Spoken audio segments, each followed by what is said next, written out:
We work hard as physicians to take care of the health and well-being of our patients. But when it comes to our money, do we have the same condition of care?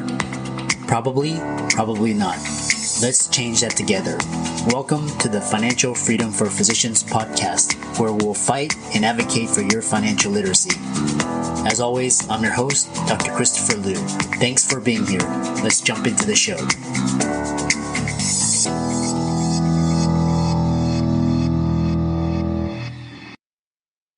Hey guys, I want to welcome you guys to the Financial Freedom for Physicians podcast. We've got a great episode this week. Before we begin, please hit the subscribe button as well as the notifications bell, and be sure to like, comment, and share if you like this episode, and we'll get into this week's sponsor and show.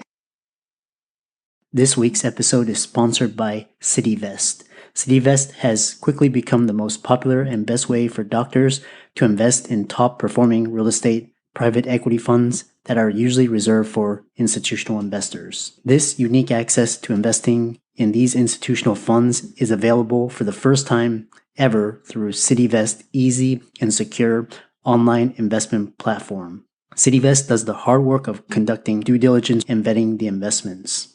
They even get a third-party due diligence report that is posted on their website.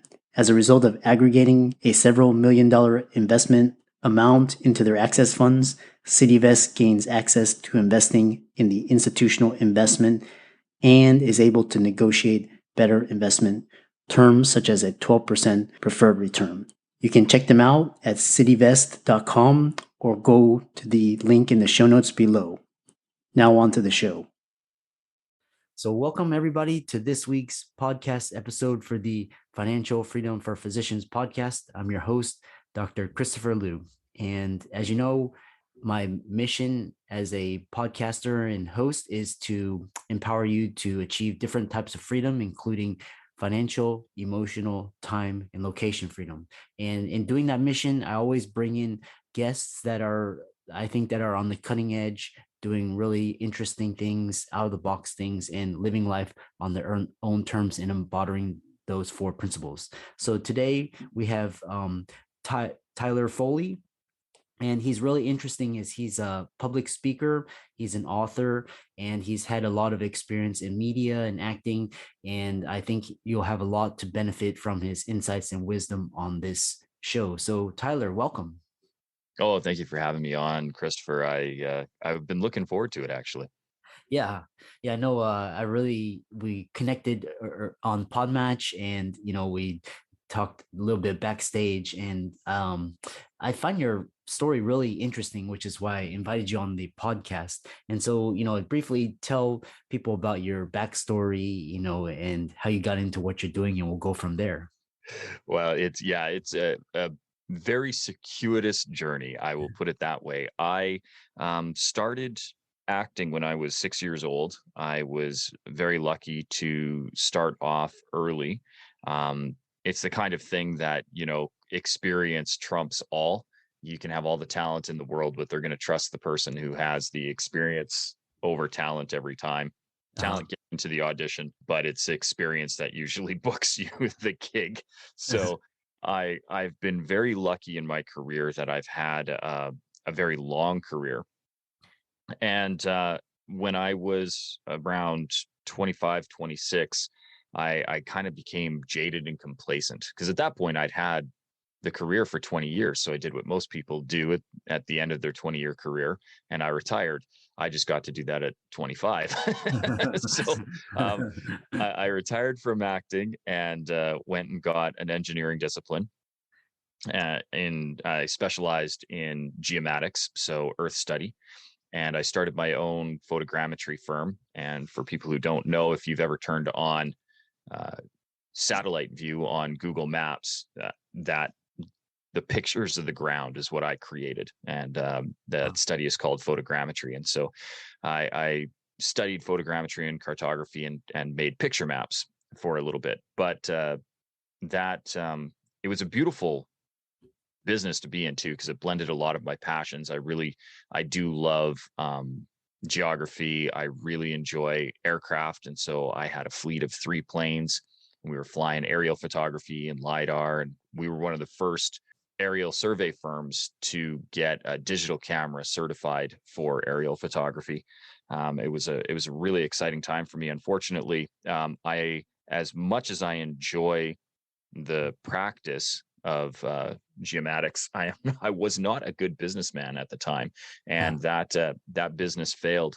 But when you're in that line of work, your primary client is the government. The government always insists that you have a health and safety program in place. So I had to take a whole bunch of safety training in order to have these programs that met government requirements. And when the business collapsed, a good friend of mine who is a far better businessman than I am reached out to me and said, listen, I need a safety officer. And you have all of this safety training from running your business. And if you take these 3 extra courses, which I will pay for, you can get your National Construction Safety Officer designation.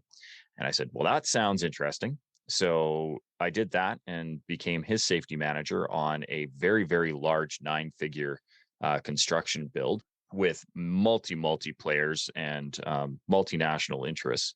And I was exposed to some incredibly influential and interesting people. And while I was there, they found out that I used to act, and they would listen to me do my toolbox talks. And one day, a gentleman asked me if I'd be interested in giving a keynote presentation at his company. And I said, absolutely. What is a keynote? and he explained to me what it was. I was like, oh yeah, I could talk for 45 minutes. That's easy. Yes. So I put together a presentation talking about how my time in film, and particularly the times where I got to do stunts, was the safest job that I had. And without any hyperbole or exaggeration, that really was literally jumping out of a 6-story window was safer than anything else that I've ever done in my career. And that became a very popular thing. And I had a lot of people come to me and say, well, how do you do that? And so I would explain, I'm like, oh, it's real easy. These are how you put together talks. And the next thing I knew, I had, 6 and 7-figure executives asking me to coach them privately on how to give better presentations and feel more confident, which I always thought was hilarious. These guys, and women are phenomenal human beings doing amazing things and making, millions of dollars every year. And they don't have the confidence to stand up in front of people and talk. And from that, I created a really interesting training program. And from the training program, launched the book. And so now I have The Power to Speak Naked, which is a #1 best-selling book.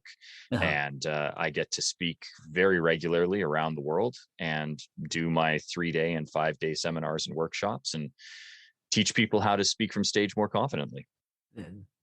That's I love that story. And it just goes to show you can use all the experiences, and then formulate and create a career of your own. And I have a lot of friends that are public speakers, musicians, and it's just fascinating to see them travel the world and influence people. So we'll get I mentioned your book title is very interesting. So I had some questions about public speaking, but we'll talk about your book. Tell us about the thesis of it, and we'll get more into the meat.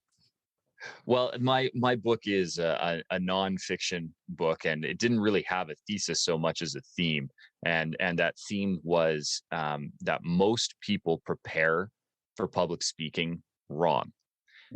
If you typically, particularly people who are just starting out public speaking or have been asked to do it and don't have any kind of formal training around it, they're going to spend the majority of their time trying to memorize lines and lines and lines and pages of dialogue.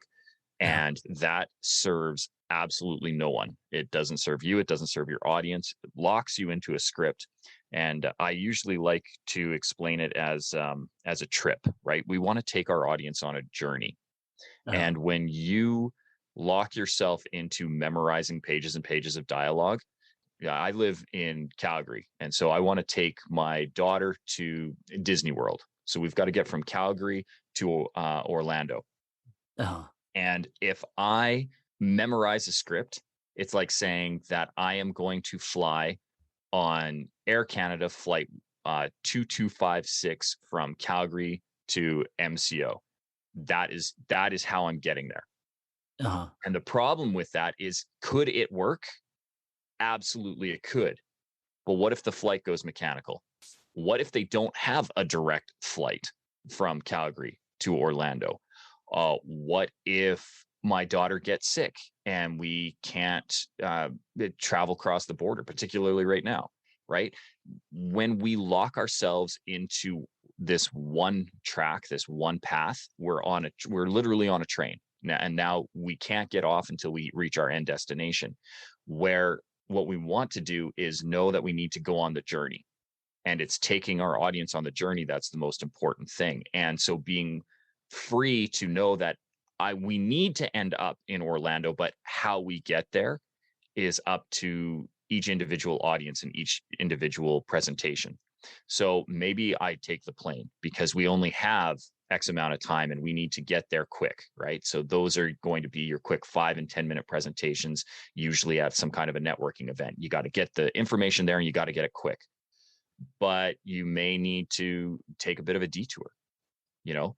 And what I show people to do is, you don't need to memorize a script, because if you've been asked to speak, you are the expert. You know that material better than anybody else. Even if there's other people in your field that are doing that very same thing, you are the person who was asked to do it. And we never ask second best to do these things. We ask the best. So you are the expert. Your audience is on your side. They want to hear that information. Your job is to deliver it in a way that has impact. And when you lock yourself into a script, everybody's heard it, right? Uh-huh. They hear that in your voice when you have this thing that you have locked into your mind, and these are the words that you will say. And you're like, oh, stop, just stop. Stop now, please. And what happens is it just becomes rote dictation. And that's how it sounds when you deliver it. Even when you are trained like I am, there's still a difference between free flow conversation and scripted response. And that's where you really want to find freedom. So most of the book, and when people read through The Power to Speak Naked, it's a very quick read. It's 10 chapters, 136 pages. It goes very quickly. According to my publisher, on the back, its read time is 114 minutes. So you're not even 2 hours to read this book. Uh-huh. Most of what it does is cover the proper prep work, mindset, understanding your material, not your script, understanding your audience's needs so that you can serve them, focusing on them instead of you, finding the ways to relax your audience, relax you, how to engage and re-engage your audience. A lot of those things come down to mental prep work, and 90% of our prep work happens prior to the talk. But so many people waste that time preparing incorrectly, and so I try to show them the way. That's interesting. Yeah, it's interesting because just when you think about giving presentations and you feel like you have to memorize this slide, and it feels very constrictive and restrictive, and then when you do what you're describing, like impromptu and just kind of a thematic approach and serving the audience, it gives you a more freer, lighter feeling. Well, and that's the thing too, especially with a PowerPoint, because now you're locked into a set of slides and presentation. And I have honestly, I've been on stage now almost 4 decades, and I have seen very, very few people who have successfully used a slide deck. Off the top of my head, Phil Town, who is an investment guru, runs Rule 1 Investing, is phenomenal, but he jumps around his slide deck. Like, that's the thing, like, he has his presentation, but if you watch him use it, he's going backwards and forwards, and he'll skip slides. He'll be like, meh, right? Like, he knows his slide deck, but he uses it as for what slide decks are supposed to be for. They're just graphics, almost no text, and he uses it to show examples and support what the stories that he's telling. The presentation is not the slide deck. The presentation is his talking, and then the slide deck supports it. And then the other person that I've seen do it phenomenally, obviously, is Tony Robbins. But he, again, is not locked into a slide deck, and he doesn't even control his slide deck. He has a paid team on the back riser who know his stories and his content and material. And as he brings things up, they're searching through slides. So they have a deck of slides, but they're not in any particular order. So if he's telling a story about Robin Williams, they'll bring up Robin Williams' picture. If he's bringing up one of his main points, he has, word graphics that have been created, but they're only ever 3 or 4 words, and his team will bring it up. He's actually not doing it. He's just riffing on the fly, and he has a team that brings up the slide deck. And that's actually one of the reasons why the book is called The Power to Speak Naked, is because I believe that people should be able to give a naked presentation, in that they don't have a slide deck, they don't have a PowerPoint, they don't have props, they don't even need AV, right? Like, I can come into a boardroom right now and give a very powerful presentation, as long as I know who my audience is and what my constraints are as far as time and presentation materials. I don't need anything. Can a presentation be made better and be supported by these things? Absolutely, but only if done correctly. Like, when I do my presentation, my slide deck is 5 slides, 0 text, and they're all images. Oh yeah, that's awesome. As a brief interruption, Michael Kwan has a new course titled NFTs Unlocked, which is a premium membership that gives you full access to classes, training, an online portal, private Discord to learn about NFTs, its unique, exciting technology, how to make money in NFTs, as well as how to prevent yourself from getting scammed by bad actors, scam artists, and how to practice digital safe practices to keep your digital assets safe. To join the membership, you'll be charged an initial one-time fee of $7.99, followed by monthly dues of $59 per month, starting 30 days after the membership has begun. And you can feel free to cancel at any time. As a special guest to all of our listeners, Michael is giving us coupon codes $200 off for the join fees. So instead of $7.99, it's now $5.99 by using the code Dr. Chris, DRCHRIS, or Dr. Chris, DOCTORCHRS. Either will work. If you go to the website www.nftsunlock.com and try the coupon code, we hope you enjoy it. Now back to our show. And one thing I've actually noticed, a lot of public speakers now, they don't give keynotes. Now a lot of it's like roundtable, so it's kind of like a fire chat discussion.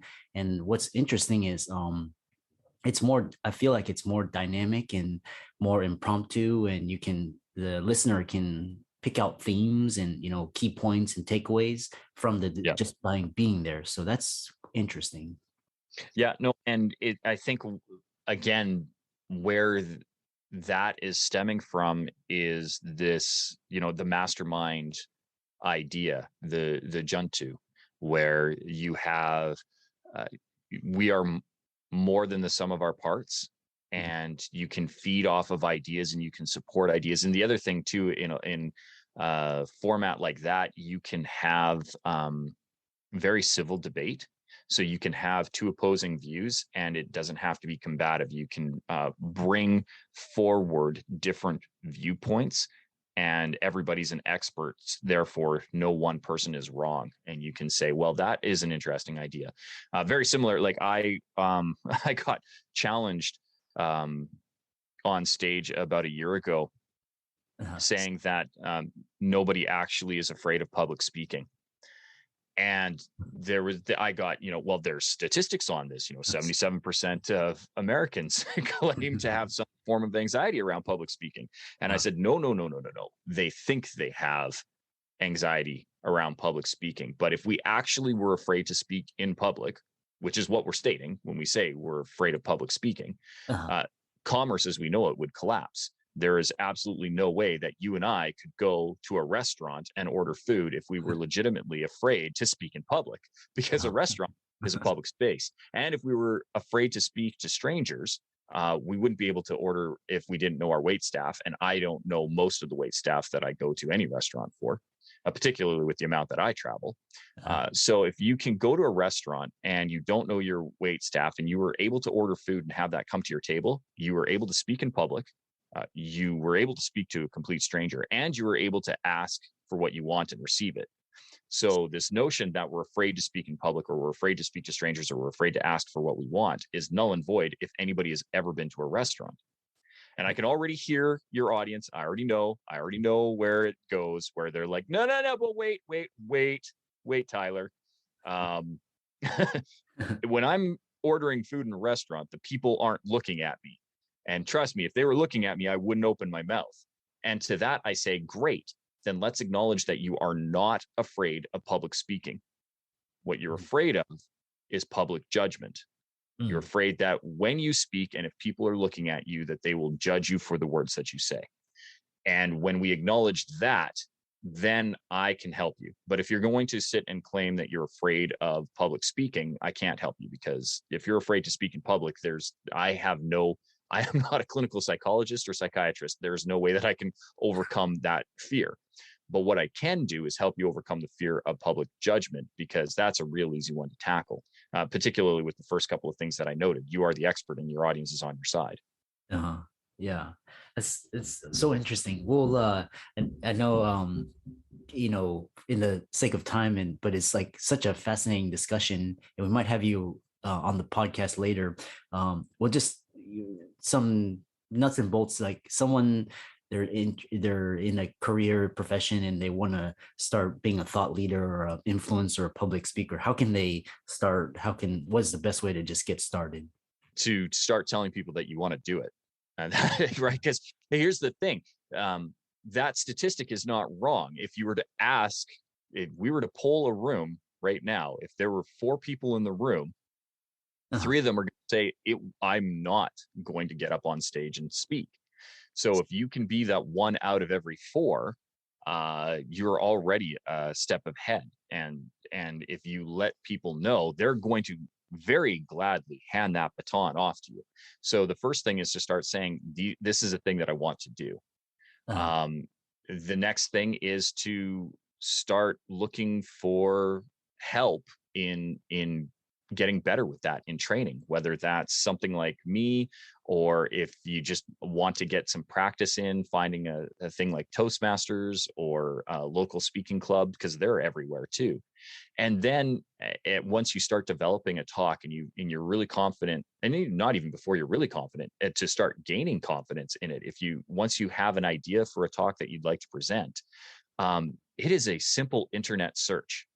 Call for presentations, call for speakers, and put in whatever topic it is that you want to be talking about. And then you can get even more granular and say, these are the cities that I would like to go to. I wanted to speak in Houston because I wanted to take my daughter to NASA because she was entirely fascinated with space. So I literally did call for presentations, Houston. And ironically enough, found a call for presentations to be presented at Mission Control. So I put together a proposal and I got to fly down to Houston and speak at Mission Control. And I've got a beautiful picture of it. It's super fun because I'm standing next to like an actual real gone to space spacesuit in Houston at Mission Control at the Johnson Space Center. And that is just, that's one of the highlights of my career. Yeah. And it's it sounds difficult until you start delving into it. And particularly if you want to step forward and say that you want to do it, because nobody wants to. So there are always opportunities to speak, even, at your professional associations, and I know your audience is primarily comprised of doctors. I assure you, there are multiple professional associations for doctors and always presentations. I actually helped my wife's ophthalmologist. My wife had schisis in her eye and her retina was detaching. Oh. And my wife is young, she's in her mid 30s right now. And this is typically a thing that doctors don't see developing until people are in their 60s or 70s. And she's a super, super, super rare case. And my doctor was like, I've only seen this once in my career. prior, and it was like 25 years ago, and he wanted to make her a case study. And we were chatting about it, and he's like, I'm actually terrified to talk. And I'm like, really? I can help you with that. So he already has he knows the conference that he wants to go speak at. This is a perfect case study for him to do it. He just needed the confidence to go up and do it. So I literally gave him a copy of the book, signed it, and I said, here, if you want to work one-on-one, let me know, and I'll give you a pretty good discount because my wife can see because of you. And so the opportunities, particularly in the medical field, are quite literally endless. Yeah. Yeah, no, and I've looked through your material, and it looks like you teach clients, power of story and telling a compelling story and discovering audiences. So, it's been a fascinating discussion. I've always really admired people that were public speakers full time, and it's just because it's so fascinating how you're basically pitching your personal brand and your message to others. It's not a product or a service. You're pitching a message. So it's really interesting how you can make a full-time career out of that. Yeah, we're essentially teachers that go on do a road show. And that's really the key to it. Is it's not necessarily pitching me. I've created an idea and I am my brand, but what I'm pitching is really lessons on, and particularly with mine, it's showing people that they do have a story, that there is a power behind story, and that they have the ability to move an audience with their presentation. And once we've unlocked that, then it becomes really fun, and that's where I get the most satisfaction out of it. I'm not doing it to stroke the ego of Tyler Foley. I'm doing it to ensure that other people understand that they can have impact with their words and can really make a change. If I can teach my wife's doctor how to present on this very interesting case study, and he shows somebody else, so the next time another 30-year-old woman comes in and is in danger of losing her eyesight, which could drastically impact her career and her family life, that doctor will go, oh, I remember hearing about this at this conference. I can reach out to this doctor, or now I have the tools and I'm equipped with the ability to address this issue. So by me showing my wife's doctor how to better present this to a conference, hopefully I can have a little bit of influence in helping somebody else so that they don't lose their sight. And that's why I do it. Yeah. This has been wonderful. I've really enjoyed talking with you, as an individual and as a guest. How do people, I know a lot of people will be interested in you. How do they go out, learn about you and possibly working with you? Well, the best thing that they can do is to go to my website, which is SeanTylerFoley.com. And Sean is spelled the proper Irish way, SeanTylerFoley.com. And that's going to have every way of getting a hold of me. But I would ask a favor of your audience, Christopher, and that is if they are listening to Financial Freedom for Physicians quite regularly, before they come to my website, because that requires them to stop what they're doing right now and go to it. They're already on the platform right now. They're listening to you, whether that's on YouTube or your other podcast channels. Hit pause right now on whatever you're doing and give Financial Freedom for Physicians a 5-star review. And if you're willing to do that, and be specific too, like what was an episode that you found interesting? Was it maybe the discussion with Dr. Bonnie when she was talking about entrepreneurship, or any one of those other episodes? Like, is there a specific episode that brought interest to you? Like, why do you come back and listen to this podcast time and time again? And if you can give a really detailed review of the podcast, that will help Dr. Lou bring on better guests that serve your needs, and guests like myself. And if you can do that, if your audience is willing to do that for me, Christopher, I would, as a gift to them and as a thank you for them giving you a 5-star review, if they come over to SeanTylerFoley.com, I will give them a right at the top of the page. They can click on it, and I will invite them into Endless Stages, which is my free Facebook group. And if they go through the website as opposed to just searching for it on Facebook, as a bonus gift, I'm going to give them free PDF download of my book, The Power to Speak Naked. We'll give them access to my Drop the Mic Trainer series, which is a series of 7 videos that give them an introduction into public speaking.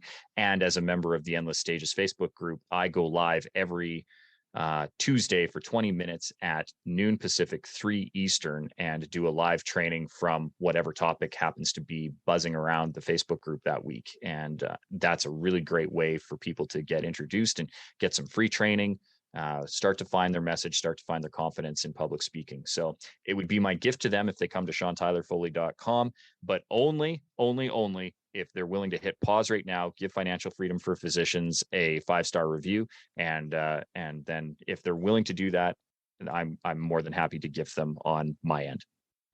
Awesome. For all the guests and listeners, Tyler's resources and links will be included in the show notes. And it's been a great discussion, and we hope to have you on the podcast as a guest in the future. Anytime, just reach out. It would be my joy. What a fantastic show. I hope you enjoyed our very special guest.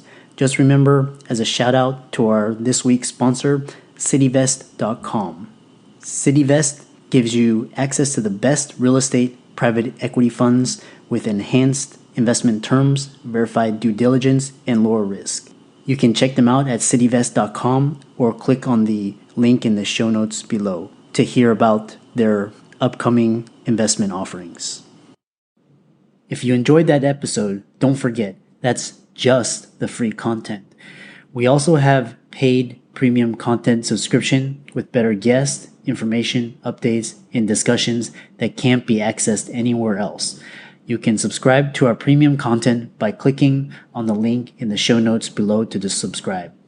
Just a quick note, members who sign up for the bottom floor price introductory the first year will be grandfathered into that price for life. I expect the monthly subscription amount to increase quickly next year and the year after, so don't delay. I'm excited that you made it for another episode. You are truly the best. If you've been following the show for a while, you know that my passion is to bring you the education you need to find your path to financial freedom.